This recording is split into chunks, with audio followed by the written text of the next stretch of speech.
She was humiliated in front of everyone. It happened in the middle of the quarterly strategy meeting, where the boardroom pulsed with status and silence. The floor-to-ceiling windows threw sunlight across polished suits, expensive watches, leather folders embossed with initials. And then came May. She wasn't supposed to be there, not according to them. Not in that white linen blouse without a brand tag, that black skirt that had seen too many train rides, those flat shoes softened by years of walking. No makeup. No blowout. Just May, holding a sealed folder of updated financial projections, assigned to her as a last-minute errand by a junior manager who didn't want to miss his lunch date. She slipped in quietly, hoping to place the folder near the head of the table and leave. But before she reached the end of the room, a voice cracked through the air. Restrooms are to the left. This is a billion-dollar meeting. Laughter. First a ripple, then a roar. One of the analysts chuckled and added, "Maybe she's here to refill the coffee." Greg, a senior strategist with a permanently smug expression, leaned back in his chair and clucked his tongue. "Someone call facilities. We've got another lost temp wandering into the big leagues." May stood still for a second. Not flinching. Not speaking. Just there. Her fingers tightened around the folder, but her face remained unreadable. Her eyes swept the table, slowly, steadily, pausing just a second longer on Greg. He had no idea she recognized him. He wouldn't remember the woman he once cornered in a parking garage 2 years ago, asking to borrow some notes for a pitch. The pitch he later claimed as his own. That project was now a revenue stream with his name on it. And she, still invisible. The laughter simmered. She placed the folder at the end of the table without a word and turned to leave. Behind her, someone whispered, "Who even let her upstairs?" The elevator took too long. Always did when you needed it fast. May kept her eyes forward, ignoring the smirks from 2 assistants hovering by the glass wall. One of them lifted her phone, pretending to text but angling the camera toward May's back. The ding of the elevator broke the moment. She stepped in, alone. As the doors closed, she heard one final jab. They really let anyone in here now.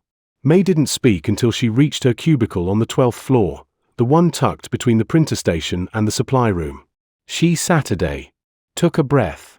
Pulled out a manila folder of onboarding documents someone had dumped on her desk an hour ago. Outside, the office moved on. People forgot. But not her. Humiliation wasn't new. Not to someone who'd once modeled swimsuits at 50 to afford groceries. Not to a woman who had stood beside a cheating husband and smiled through public dinners until she couldn't anymore. Not to a mother of 3 who'd driven a rental truck across provinces just to restart her life after it fell apart. No, humiliation had come in louder ways before. But this was different. This wasn't about her past. This was now. And they thought she didn't belong. What they didn't know, what no one here had cared to ask, was that the woman they'd laughed out of the boardroom held 2 master's degrees. That she had advised hospitals on nutritional algorithms. That she had consulted for startups whose names now danced on investor briefings. That beneath that simple blouse was a mind sharper than any in that room. But she didn't say any of it. Not yet. Instead, she poured herself a glass of lukewarm water from the cooler, watched the little bubbles rise and pop, then went back to work. The reports weren't going to organize themselves. And as always, she'd make sure the numbers lined up, even if her name never appeared on the spreadsheet. Around her, the office buzzed. Laughter. Phones ringing.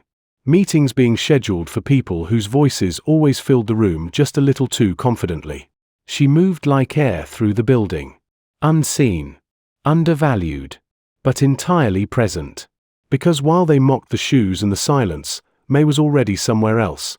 Mentally, mathematically, architecturally, reconstructing the broken logic of their business model. Finding flaws. Seeing connections they were too loud to notice. And when the time came, she wouldn't need a microphone to be heard. She'd let her work speak. She lived alone in a modest apartment tucked above a corner bookstore, 3 flights of creaky stairs and no elevator. The kitchen light flickered when the wind was strong, and the window rattled on cold nights, but May never complained. She didn't mind the hum of the city outside or the chipped tile in the hallway. What mattered was the silence. It was hers. After years of noise, judgment, betrayal, expectations, it was a luxury she'd earned.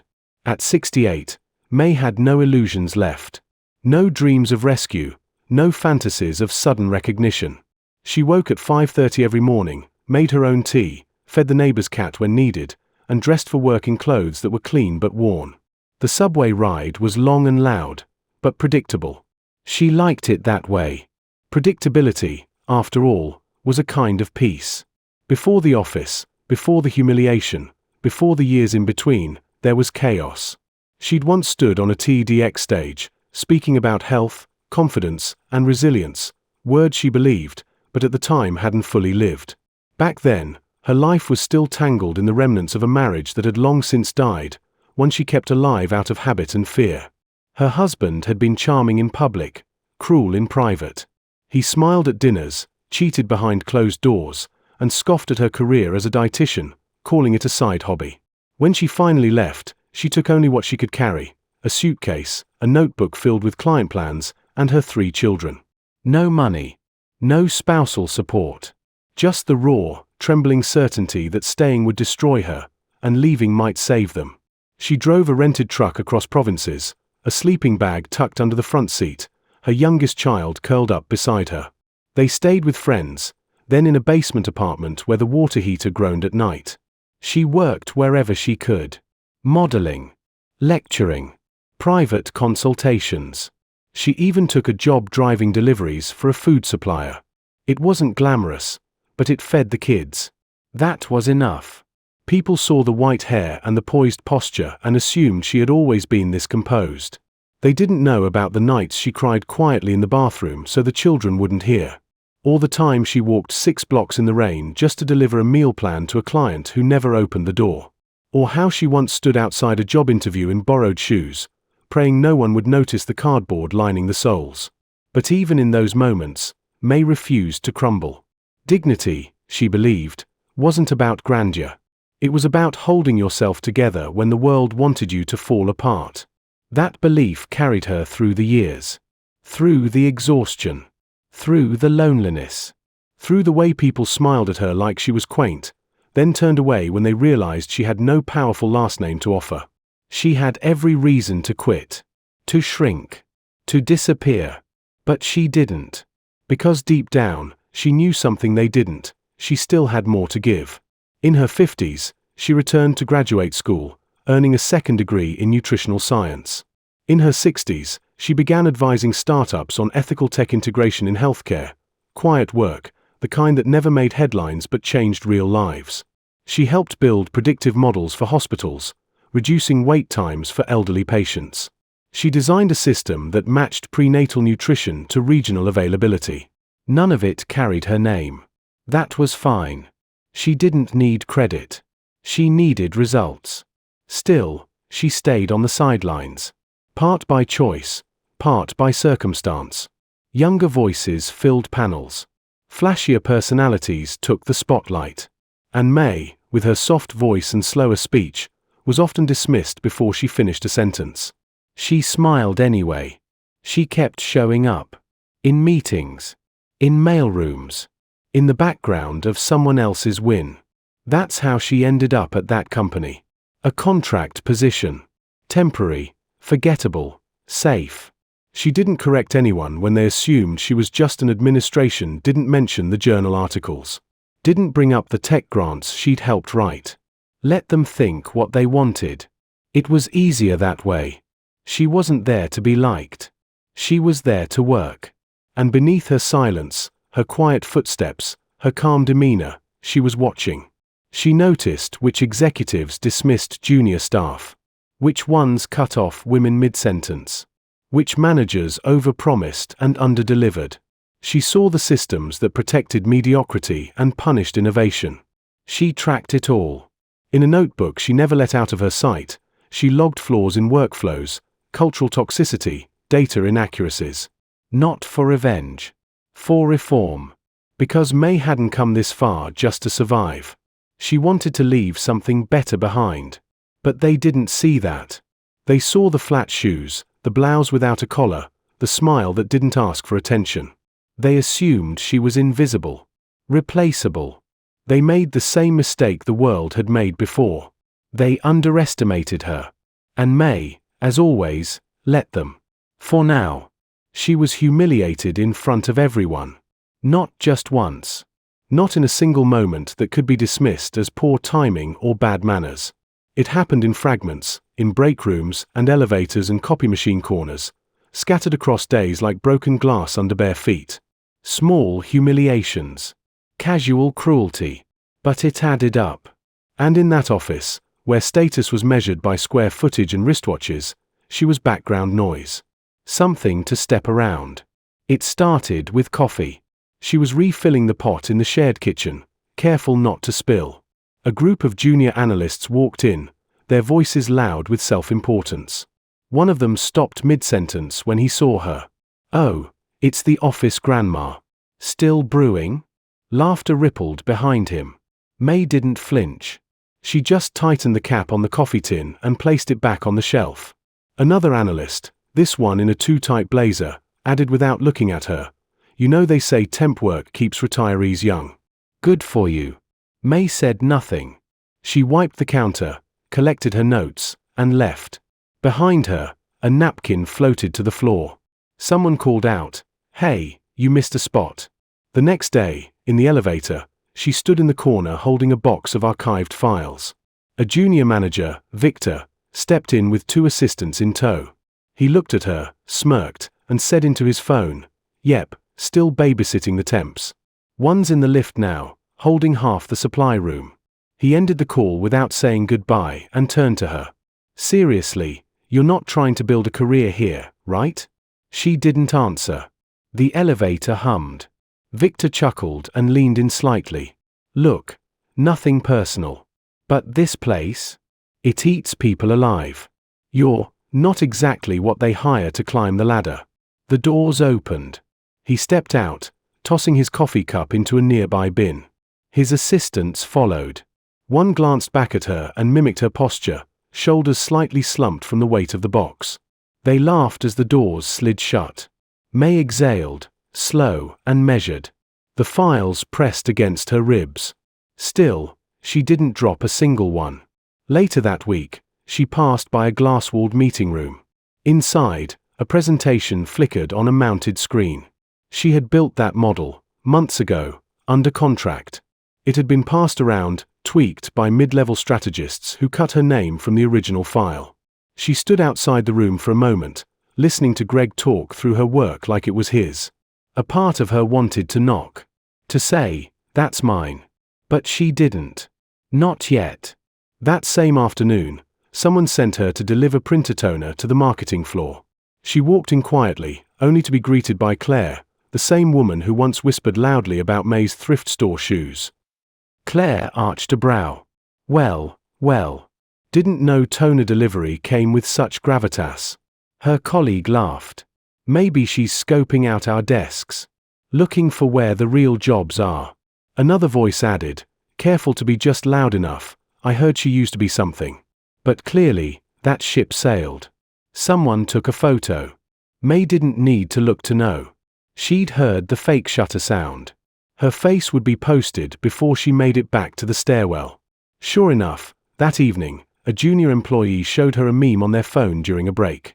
It was her, blurred slightly, holding the toner. The caption read, "Retirement ambition level, toner queen." It had 10,000 views. She thanked him for showing her. Then she walked to the restroom, locked the stall, and stood there for 2 minutes. Just breathing. Not crying. Just steadying the invisible walls that others kept trying to crack. Because this wasn't the first time the world had tried to shrink her. It was just louder now. Digitized. Packaged for laughs. But she knew this version of bullying well. People mistook her kindness for weakness. Her quiet for passivity. They saw silver hair and flat shoes and assumed they were looking at someone who'd failed upward, or worse, never climbed at all. They didn't know that she'd once spoken at international conferences on health and tech ethics. That she had drafted nutritional algorithms that major hospitals now used without credit. That she had turned down buyout offers from biotech firms because they refused to fund access for low-income patients. They didn't know. Because she didn't tell them. Not yet. That night, as she left the building, the receptionist offered a sympathetic look. "Rough day?" he asked gently. May smiled. "Not rough. Just revealing." She stepped out into the dusk, the air thick with city heat and something else, resolve. There was a quiet power in letting people underestimate you. It gave you room to move, to observe, to build without their noise. And May was building. Quietly. Precisely. Layer by layer. Let them laugh. Let them post. Let them assume. She wasn't waiting to be seen. She was preparing to be undeniable. She was humiliated in front of everyone. And then, days later, her name echoed across the industry in a way no one in that office could ignore. It began with a headline. Small, at first. Just a blip in the digital chaos of the morning news cycle. A respected science journal announced the winner of their annual Innovation Award in Applied Artificial Intelligence. The recipient was a woman. Not young. Not loud. Not sponsored by venture capital. The article called her a pioneer. A visionary. A mind that had fused decades of nutrition science with modern AI to create a predictive model that could revolutionize global food systems. The name printed under the headline was Maye Musk. It spread faster than wildfire. News outlets picked it up. Tech blogs reposted the story with titles like "Senior Genius Breaks the Algorithm Ceiling" and "The Woman Everyone Overlooked." One platform simply said, "She did it her way." And the photo that accompanied most of the articles wasn't a staged headshot. It was a candid someone had taken of May exiting a community lecture 2 weeks ago, her canvas bag on one shoulder, her shoes scuffed but steady. Inside the company, confusion hit first. No one made the connection. The Maye Musk they read about, the award-winning mind behind the AI health model, surely wasn't the quiet temp who filed reports and carried toner. But then someone dug deeper. An intern matched the article to her HR badge. A Slack message was sent. Then another. And suddenly, the silence broke. By mid-morning, the executive floor was buzzing. Screens lit up with the same photo. Greg paced near the windows, jaw clenched. Claire refreshed her feed, her face tight. Victor made a call he didn't finish. The head of strategy stormed out of a meeting with a printed copy of the article, demanding to know why no one had known. No one had known because no one had looked. While they had been laughing, May had been building. She had submitted her model quietly, under a research arm tied to a public university. No press release. No LinkedIn update. Just the work itself, clean and undeniable. Peer-reviewed. Tested. Proven. And now the world knew. At 2 p.m., a calendar invite landed in May's inbox. Meeting with executive leadership. Mandatory. She stared at the screen for a long moment, then closed her laptop. No one had congratulated her. No one had said a word. Not yet. But the silence now carried a different weight. She walked to the elevator, her usual pace unchanged. When she arrived at the top floor, the assistant outside the boardroom stood quickly. "We're ready for you," she said, as if the world had flipped upside down overnight. Inside, the air was different. Not loud. Not mocking. Just still. Greg didn't smirk. Claire didn't speak. Victor looked down at his phone, pretending to scroll. The CEO cleared his throat. "May, thank you for coming. Please, have a seat." She didn't. He gestured toward the screen behind him, where her name was frozen across the presentation slide. "Congratulations," he said, his voice trying to find familiarity. "This is quite an achievement." She said nothing. "We," he continued, "were unaware of your involvement in such groundbreaking work. The board is, understandably, interested in how we can integrate your vision into our operations." Her voice was calm when she finally spoke. "You mean now that you've Googled me?" The room flinched. She didn't smile. Didn't raise her voice. Just let the sentence hang, steady and sharp. "We're open to collaboration," the CEO said quickly. "Perhaps you'd consider taking on a formal advisory role. Leading an innovation unit. We're restructuring," and, she cut him off, Not with volume but with precision. I applied for that unit 9 months ago. No one responded. His face flushed. Around the table, no one moved. May exhaled softly. I'm not here to be rescued. I'm not here to validate your oversight. I did the work. You ignored it. Now you see it. That doesn't change who I am. It only changes what you can no longer pretend not to see. The silence that followed was not empty. It was heavy. With shame. With clarity. With something unfamiliar to people used to control. Greg opened his mouth, then closed it. Claire looked like she wanted to disappear.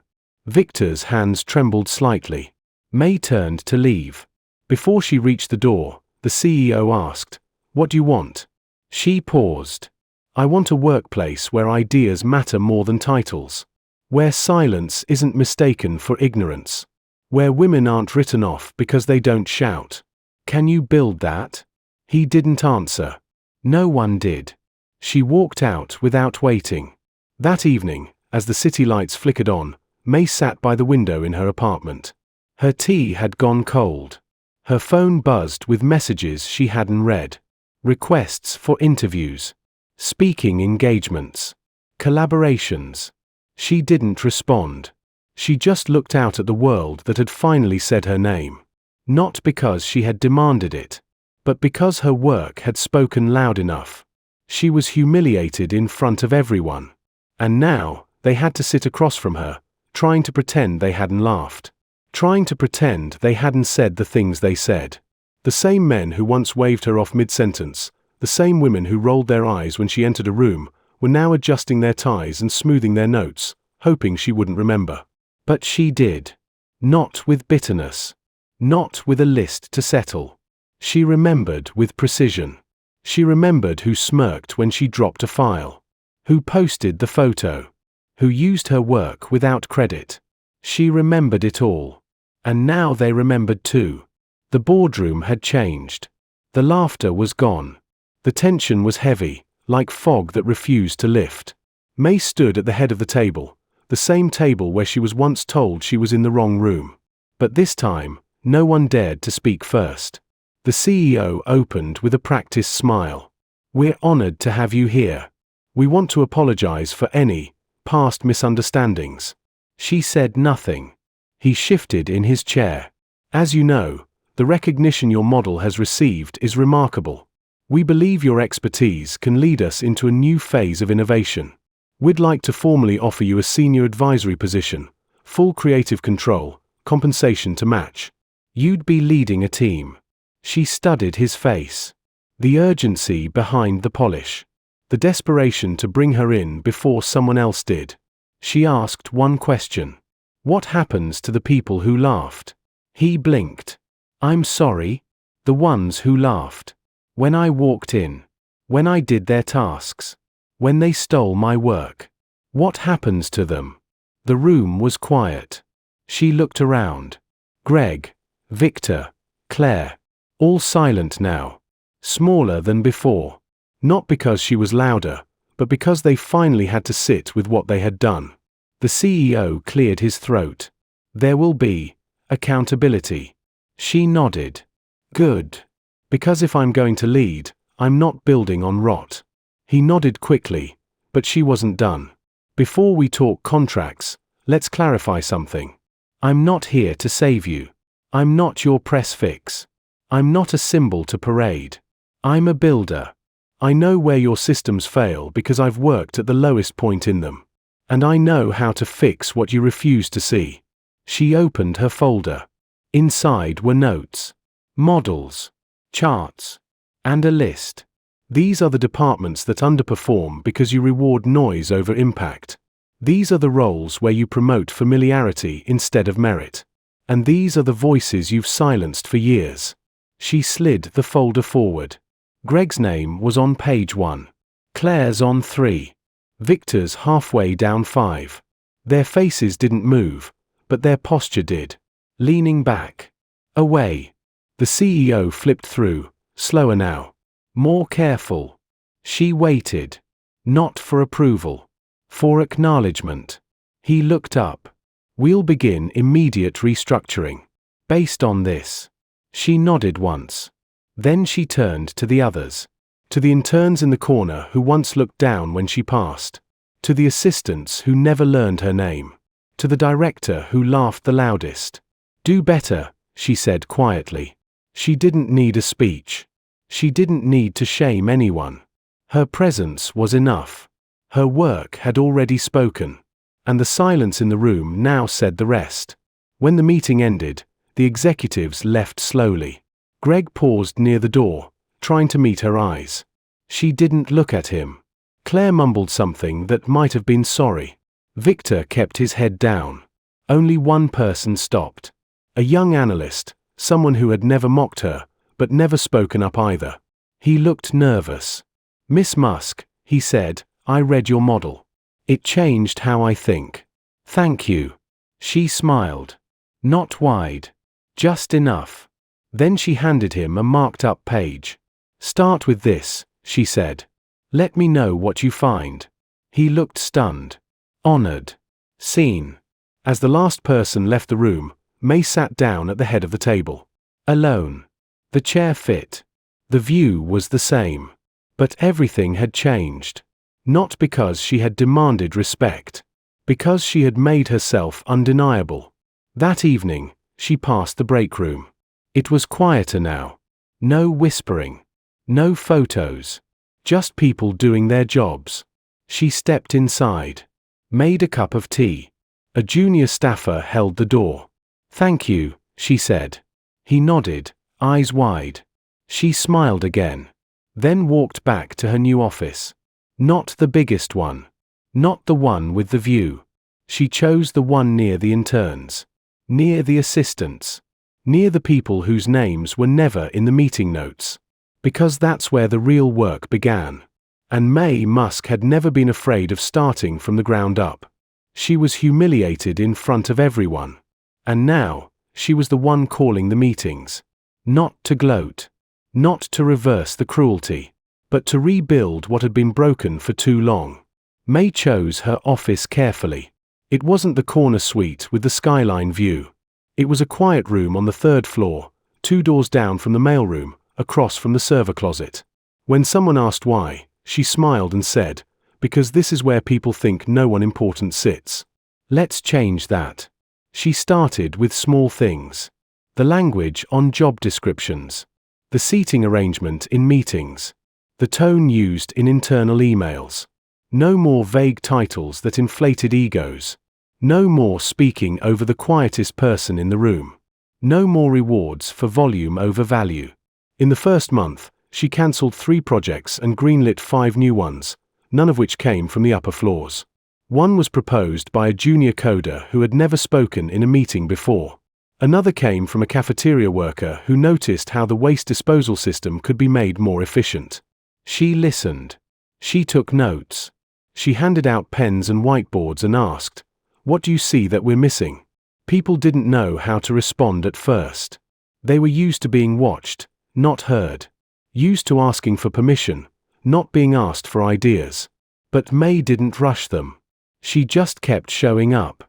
And slowly, the silence began to shift. She held open sessions every Wednesday afternoon. No suits required. No hierarchy allowed. Anyone could come.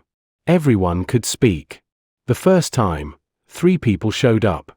The second week, 9. By the 4th week, the room was full. She brought data. But she also brought stories.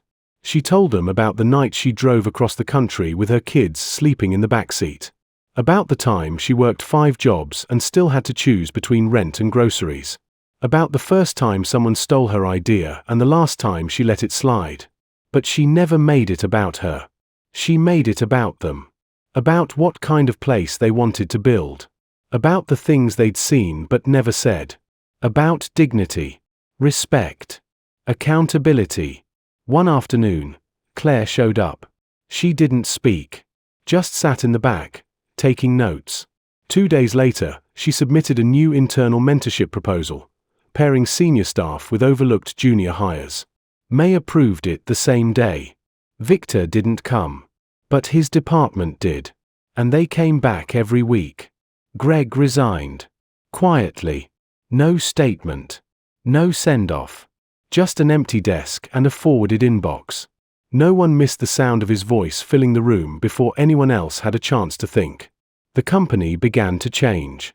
Not in dramatic bursts, but in the quiet click of systems realigning. The break room buzzed with real conversation. The elevator rides didn't carry whispers. People looked each other in the eye. And May. She still wore the same shoes. Still drank the same weak tea from the kitchen. Still walked the halls like someone with nothing to prove. Because she didn't. She wasn't there to prove anything. She was there to build a place where no one else would have to endure what she did just to be heard. And this time, people were listening. She was humiliated in front of everyone. And now, everyone was quiet as she stood at the front of the room. Not in the boardroom, not on a stage, but in the old company cafeteria where the ceiling still leaked when it rained. She didn't want a press conference. No lights. No podium. Just chairs. Just people. The ones who used to walk past her without seeing her. The ones who had whispered behind screens. And the ones who had always known how it felt to be overlooked. May stood with a cup of tea in her hand, the steam rising slowly. Her white blouse was the same one from that first day. Her shoes still carried the wear of 1,000 quiet miles. She didn't need to dress the part. She was the part. "Thank you for being here," she said, her voice steady, even as the room held its breath. "I want to talk about what it means to be seen." She paused, letting silence settle, not as an absence but as a space for listening. "When I started here, I wasn't introduced. I wasn't asked about my experience. I wasn't even asked my name. I was treated the way many of you have been treated, like background." A janitor near the back nodded. A junior coder blinked fast, trying to stay composed. "And I want you to know something," May continued. "That treatment didn't break me. But it did shape me. It made me watch. It made me notice the patterns. Who got invited? Who got interrupted? Who got passed over, again and again?" She glanced around the room. There were no notepads. No laptops. Just people, listening. "We're going to change that," she said. "Not by tearing everything down. But by opening the doors that have been closed for too long." Her voice wasn't loud. It didn't need to be. "From now on, ideas will matter more than volume. Thoughtfulness will matter more than titles. And silence will not be mistaken for absence." She stepped back and took a sip of her tea. The room didn't erupt. It didn't clap. It exhaled. And then something shifted. A receptionist raised her hand. "I've been working on a wellness tracker," she said. "I never thought it was worth sharing. Until now." A mailroom clerk stood. "I know where we lose hours in logistics. I mapped it out. Just in case anyone cared." They cared now. May listened. She nodded. She passed her notebook down the line. "Write it," she said. "Let's build it." That night, as the building emptied, she stayed late. Not because she had to. Because she wanted to. Her office light was the last one on. She reread notes from the session. Ideas. Possibilities.